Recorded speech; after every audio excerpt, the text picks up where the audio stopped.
자, 수포자 하죠? 제가 이제 그 설명의 안내문을 보내드릴 때, 자, 수포, 영포, 구포, 3대 포기를 막는 이제 바르게 읽기, 이렇게 타이틀을 좀 만들어서 보내드렸어요. 자, 국포, 영포, 수포가 모두 다 문장에 대한 이해력이 제대로 따라가지 않을 때 발생됩니다. 자, 제가 지금 보여드리는 이 수학 문제는요, 몇 학년 문제처럼 보이실까요? 몇 학년 문제처럼 보이세요? 한번 지금 댓글 참여 가능하신 어머님들 답변 좀 해주실까요? 실제로 여기에서 산식이 나오는 거는 3개 정도의 식이 필요한데 더하기 하나랑 나누기가 2개 나옵니다. 자, 근데 아이들이 구구단을 외우는 학년이 2학년이에요. 그리고 3학년이 되면 나눗셈을 배우고요. 그 다음에 이제 분수로 진입을 하게 됩니다. 나눗셈을 배워야 분수를 할 수가 있거든요. 초6 정도일 거라고 답변을 해주셨어요. 감사합니다. 자, 아마도 초6이라고 답변을 해주신 데에는 이 문장에 대한 설명이나 지문의 길이가 그래도 한 6 정도는 돼야 되지 않을까라고 생각을 하셨을 것 같아요. 자, 그런데 실제로는 여기 나오는 식들은 초등학교 3학년이 풀 수 있는 산수식이 등장합니다. 제가 그 산수식을 미리 한번 공개를 해드리겠습니다. 이 문제에서는요, 50 빼기 30이라는 뺄셈식 하나, 그 다음에 20 나누기 2라는 뺄셈식 하나, 그리고 10 나누기 2라는 뺄셈식이 나옵니다. 초2나 초3 또는 초4 정도가 풀 수 있는 산수식이에요.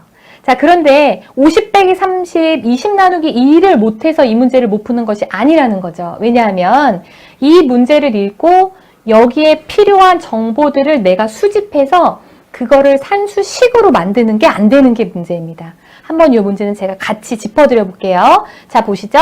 서울역에서 출발해서 50분이라는 시간이 주어졌고요. 그 다음에 다시 서울역에 도착해야 되는 미션입니다. 그런데 조건이 한 역마다 걸리는 시간이 2분씩 걸린다고 해요. 조건 하나. 그 다음 또 두 번째 조건은 전체 관광 시간, 어디를 가서 거기에 머무르는 시간을 30분 동안 머무르라는 조건입니다. 자, 이 두 가지 조건을 요 첫 번째 조건이랑 결합을 해서 순서대로 식을 만들어야 합니다. 초등학교 3학년이요. 자, 내 아이라고 생각을 하고 한번 이 문제에 빠져들어 보세요. 자, 그러면 먼저 제일 처음 해야 될 건 뭘까요? 서울역의 위치를 확인해야 되겠죠? 여기에서 어딘가로 가서 30분을 구경을 해야 되니까 내가 지하철을 탈 수 있는 시간은 20분밖에 남지 않는구나를 머릿속으로 곰곰이, 천천히 글을 여러 번 읽으면서 생각을 해내야 되죠. 만약에 아이가 이 문제를 못 풀면 옆에서 정답을 가르쳐 주실 것이 아니라 자, 우리 한번 상황을 생각해 보자 라고 하셔야 됩니다. 모든 아이들의 수학 서술형 문제는 이렇게 시작이 됩니다. 생각을 해보자 라고 하셔야지 옆에서 이거를 다 지금 제가 말씀드리는 것처럼 읊어주시면 아이의 사고력이나 문해력이 성장하지 않습니다. 자, 두 번째 식. 자, 그럼 이제 20분 동안 지하철을 탈 수 있다라는 걸 이제 아이가 생각을 해서 첫 번째 단계를 풀었잖아요. 그 20분 동안 어디를 가냐 하면 어딘가를 가죠. 근데 그 가는데 걸리는 시간이 2분씩이라고 했습니다. 자, 어머님.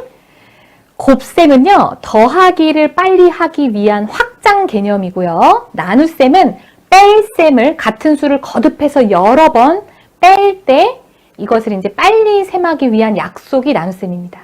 만약에 아이가 20분 동안 지하철을 타고 가야 되는데 나누기 2라는 식을 생각하지 못했더라도 이해를 했다면, 이 문장을 이해했다면 20분이 남으니까 한 역마다 2분씩이면 2분 이렇게 뺄셈을 천천히 하면 10개의 역을 갈 수 있다는 걸 알 수 있겠죠. 나눗셈을 하면 물론 더 좋죠. 그럼 두 번째 식은 20 나누기 2 해서 10개를 어디론가 갈 수 있구나를 알아채는 것. 거기까지를 이해하는 것이 두 번째입니다. 자, 이 문제 집중해 주세요. 마지막 우리 아이가 초3인데 이 문제를 보고 2개씩을 풀었습니다. 자, 이제 마지막 단계는 뭐냐면 다시 출발한 자리로 돌아가야 합니다. 저는 소름이 막 쫙 돋아요. 이 문제를 매번 설명해 드려도 매번 소름이 돋아요. 왜? 다시라는 한글의 의미가 갔다가 돌아오는 거잖아요. 같은 길을 2번 가야 된다는 의미가 담겨 있습니다. 영어로는 return이겠죠. again이기도 하고요. 이거를 수학적으로 나누기 2를 해야 되는구나까지 사고가 닿아야 이 문제를 해결할 수 있어요. 자, 아까 우리가 어디까지 했죠? 서울역에서 10개까지는 갈 수 있는데 10개를 그냥 가기만 하면 안 되고 어떻게? 다시 돌아와야 합니다. 그럼 아이가 어떻게 생각해야 될까요? 아무리 많이 가도 5개의 역을 넘으면 안 되겠구나라고 생각을 해야 되는 것이죠. 자, 이제 문제풀이가 끝났습니다. 이 아이는 이 문제 해답을 찾기 위해서 이러한 사고 과정을 거쳐서 3학년입니다. 사고 과정을 거쳐서 서울역으로부터 5개까지의 역만 지우면 됩니다. 하나, 둘, 셋, 넷, 5. 그럼 여기는 못 가죠. 하나, 둘, 셋, 넷, 5. 여긴 못 갑니다. 이렇게 그냥 방향을 돌면 돼요.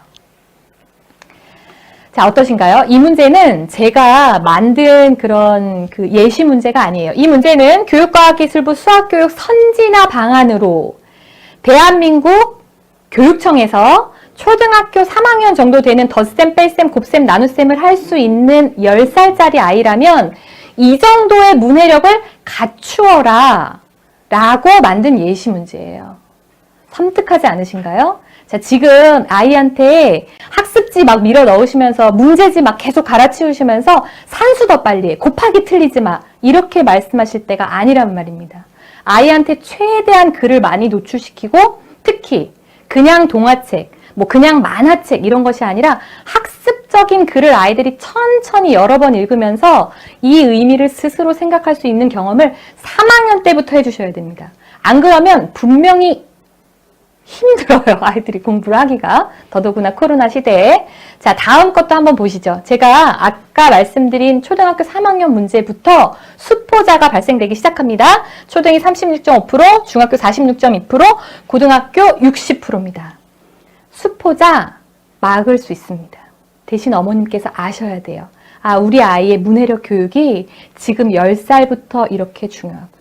네, 사실 문해력 학습이나 트레이닝이라는 것은 평생 해야 되는 것이긴 하지만 이 초등학교 때 전두엽이 가장 많이 활발하게 움직이고 이제 그 역량이 정착되는 시기이기 때문에 11살부터 16살까지가 정말 중요합니다. 그래서 다양한 읽기를 접할 수 있도록 그런 환경을 만들어주는 것이 중요하죠. 자, 그러면 이제 이 문해력이라는 것이 아이들의 뇌, 사고력을 바꾸고요. 그 다음에 더 나아가서 이 아이의 인생도 변화시키고 뭐 가까이는 아이의 성적이 바뀔 거고요. 무엇보다 아이들이 글을 잘 읽게 되면 나타나는 가장 큰 변화는요. 우리 아이가 자신감을 갖게 됩니다. 자, 내가 100점 시험지를 받아오면 어쩔 때는 살짝 운이 좋아서 100점일 수도 있고요.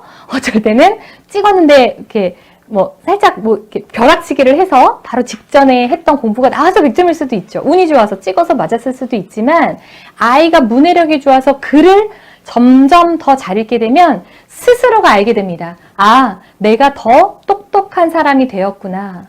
내가 이렇게 어른들이 읽는 글도 읽을 수 있는 사람이 되었구나. 자존감이 엄청 올라가죠. 다른 시험 100점 받는 거랑 비교할 수 없는 자존감의 깊이가 성장을 해요. 이런 부분도 좀 헤아려 주셨으면 좋겠습니다. 자, 그러면 네, 맞아요.